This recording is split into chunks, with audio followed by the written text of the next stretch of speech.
An unprecedented food crisis is engulfing the world. 20 million people are at risk of severe hunger. There's a reason Ukraine is nicknamed the breadbasket of Europe. Potential global food crisis might be on the horizon on a scale not seen since World War II. Climate crisis is threatening the world's food supply.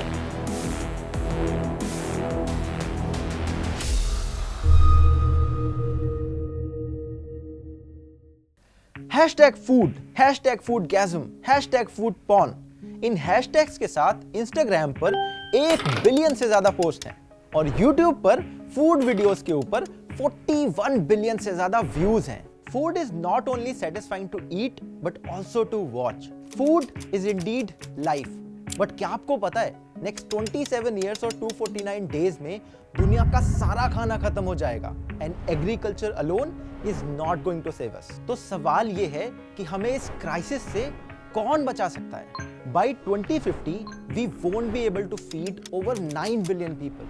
And as we speak, 2.7 billion people in our world sleep hungry every single day.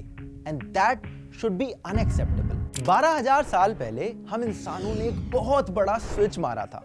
हम Hunter gatherer से बन गए permanent settlers. और इसकी सबसे important वजह पता है? वो थी फार्मिंग एंड एग्रीकल्चर। अरे भाई हम लोग थक गए थे यार जंगलों में रोज रोज खाना ढूंढ के। हमें चाहिए थी एक रिलायबल फूड सप्लाई और वो हमें मिली होम ग्रोन फार्मिंग से। एग्रीकल्चर उस टाइम पे इतना ज्यादा सक्सेसफुल हो गया कि हमारे एंसेस्टर्स के पास जरूरत से लाखों गुना खाना सरप्लस में हो गया था। और इन्हीं सारी चीजों से शुरुआत हुई फूड के एक्सचेंज करने की और उससे बन गई market economy. It is so ironic that today these same economies and modern global civilization are failing to feed 2.7 billion hungry people. इन सब में सबसे ज्यादा शॉकिंग और डिस्गस्टिंग फैक्ट ये है कि पूरी दुनिया में प्रोड्यूस होने वाला 1/3 फूड वेस्ट में चला जाता है। अगर आप इंटेलेक्चुअली साउंड हैं तो अब तक आपको ये तो क्लियर हो गया होगा कि जो मेन प्रॉब्लम है वो ओवर पॉपुलेशन, क्रॉप फेलियर या इरेटिक वेदर नहीं है। ये सारी भी प्रॉब्लम्स हैं but the biggest problem is us. हम इंसान हैं इस समस्या की जड़।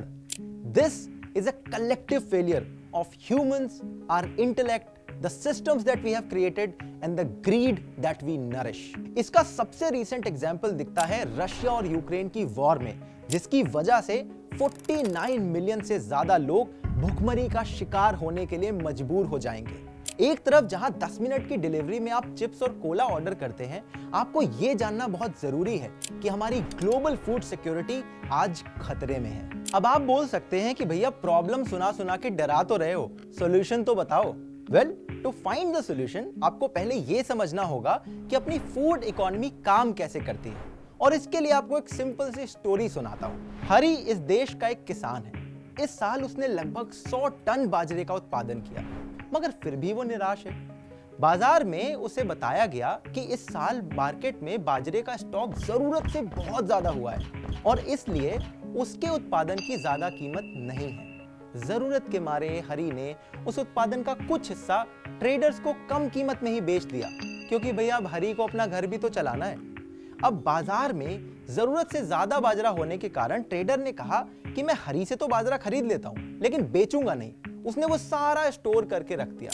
उसने सोचा कि मैं बाद में जाके बाजरे को बेचकर खूब पैसे कमाऊंगा। अच्छा, हरी के गांव से कहीं मीलों दूर एक और गांव था और वहां पर अनफॉर्चुनेटली बैड वेदर की वजह से उनकी सारी फसलें खराब हो गई। अब फसलें नहीं तो पैसे नहीं, पैसे नहीं तो खाना नहीं। अब ये बात अगर हरी को पता होती तो चाहे वो कम कीमत में बेचता बट अपना बाजरा उस गांव के लोगों को देता तो उनका पेट तो भरता। वहीं दूसरी तरफ ट्रेडर ने जितना सारा बाजरा खरीद के स्टोर किया था वो सारा उसके गोडाउन में ही सड़ गया। ना वो बाजार पहुंचा और ना ही वो किसी की प्लेट तक पहुंचा। अब एक बार सोच कर देखिए, अगर हरी को यह पता होता कि इस साल मार्केट में इतना बाजरा आएगा तो मे बी फिर वो कोई और फसल उगाता। सोचिए कि अगर उन गांव वालों को यह पता होता कि जो फसल उन्होंने लगाई है उसके लिए वेदर अच्छा नहीं रहने वाला, वो भी अपनी फसल चेंज कर दे। सोचिए उस ट्रेडर के बारे में कि अगर उसे यह पता होता कि बाजरा कितने दिन में खराब हो जाता है तो मे बी वो मजबूर होता कि बाजरे को मार्केट में बेच दिया जाए और इसकी वजह से बाजार में बाजरे के प्राइस गिरते और वो गांव वाले भूखे नहीं सोते। जरा सोचिए कि इन कहानी में जितने भी तीनों कैरेक्टर्स हैं उनको कैसे बचाया जा सकता था? क्या है वो कड़ी जिसके पास है ये सिचुएशन का पूरा हल? इंफॉर्मेशन। जी हाँ, इंफॉर्मेशन। अगर हमारी कहानी के सारे कैरेक्टर्स के पास सही इंफॉर्मेशन होती, accurate market and weather data insights होती, तो इन सबको बचाया जा सकता था। फूड इनसिक्योरिटी को डेटा साइंस की मदद से सक्सेसफुली टैकल किया जा सकता है। तो आप ये पूछ सकते हैं कि भैया डेटा साइंस के आगे वो बड़े बड़े मिशन अभी कौन से हैं जो इसको सॉल्व करने हैं? Well, here's an overview. Saving the farmers, saving the economy, feeding the hungry. खुशी की बात यह है कि data science has already begun moving mountains one boulder at a time right here in Bharat. ये है कहानी विवेक राजकुमार जी और उनके एक मिशन जिसका नाम है आई बोनो। आई बोनो डेटा साइंस की मदद से तमाम सारे फार्मर्स की जिंदगियां बदल रहा है। लेकिन आप ये पूछ सकते हैं कि आई बोनो ये सब करता कैसे है? फार्मिंग इज फ्यूचर कहने वाले विवेक राजकुमार जी ने ऐसा क्या कर दिया जो वो पूरे एग्रीकल्चर इकोनॉमीज के लिए एक बड़ा रिवोल्यूशनरी मॉडल बन गया? वेल, आई बोनो बड़े 3 सिंपल स्टेप्स में काम करता है। Step number 1, predicting the demand. ये है इस शहर की सबसे बड़ी सब्जी मंडी। इस शहर के सारे घर, सारे रेस्टोरेंट इसी सब्जी मंडी से अपनी फल और सब्जियां खरीदते हैं। अब आई बोनो इस सब्जी मंडी के हर सब्जी और फल की डिमांड का डीप डेटा कलेक्ट करता है। कौन सी सब्जी सबसे ज्यादा खरीदी जाती है, किस स्पीड से खरीदी जाती है, इन सब पर आई बोनो की बड़ी कड़ी नजर होती है। और इन सारे डेटा सेट्स को कलेक्ट करके डेटा साइंस और एआई की मदद से आई बोनो फ्यूचर डिमांड को एक्यूरेटली प्रेडिक्ट करता है। Step 2, controlling the supply. अभी फल सब्जी की डिमांड सारी प्रेडिक्ट करने के बाद आई बोनो से जितने कनेक्टेड फार्मर्स होते हैं उनको ये बताया जाता है कि आपको कौन से फल और कौन सी सब्जी की कितनी फसल लेनी है और किस टाइम साइकिल में लेनी है। इसके साथ ही उनके पास जो एक्स्ट्रा फसल रहती है ना, उसको भी अलग अलग शहर में डिस्ट्रीब्यूट करने के लिए आई बोनो की मदद ली जाती है। Step 3, controlling and optimising the production. ये प्रिसीजन फार्मिंग के प्रिंसिपल को यूज करके आई बोनो किसानों के खेतों पर 150 से ज्यादा वेरिएबल्स कलेक्ट करता है। सॉइल चेक हो, चाहे वेदर का इंफॉर्मेशन या फील्ड की इमेजेस। डेटा साइंस और एआई की मदद से इस डेटा को प्रोसेस करके तैयार होते हैं सीड्स और फार्मिंग के रिकमेंडेशंस। और इस मेथड की वजह से एक किसान जो एआई बोनो का यूज करता है वो एक नॉर्मल किसान से 1.5 से 2 गुना ज्यादा फार्मिंग यील्ड प्रोड्यूस करता है। This success of I Bono makes Rajkumar confidently state that data science and AI are going to feed the next 9 billion people on planet Earth। आज तक हमारे देश के किसान ना अपनी गट फीलिंग से डिसीजन लेते हैं। अगर आप खेती किसानी के पुराने तौर तरीके देखें तो ये कहा जाता था कि आसमान में देखकर बताओ कि कब बीज को बोना है और कब फसल को काटना है। But in non scientific approach की वजह से हमारे फार्मर्स भाइयों को ही तकलीफ हो रही है। उनकी क्रॉप साइकिल्स डैमेज हो रही हैं, उनकी यील्ड पुअर है, क्रॉप इन्फेस्टेशन है और बड़े बड़े फाइनेंशियल रिस्क हैं। बट डेटा साइंस ने प्रूव किया है कि फार्मर्स इन सबको बहुत इजीली और सक्सेसफुली अवॉइड कर सकते हैं। भारत पूरी दुनिया में फ्रूट्स एंड वेजिटेबल का 2nd लार्जेस्ट प्रोड्यूसर है। यहाँ हमारे किसान धूप, आंधी, बारिश में दिन रात मेहनत कर रहे हैं और देश की जनता क्या कर रही है?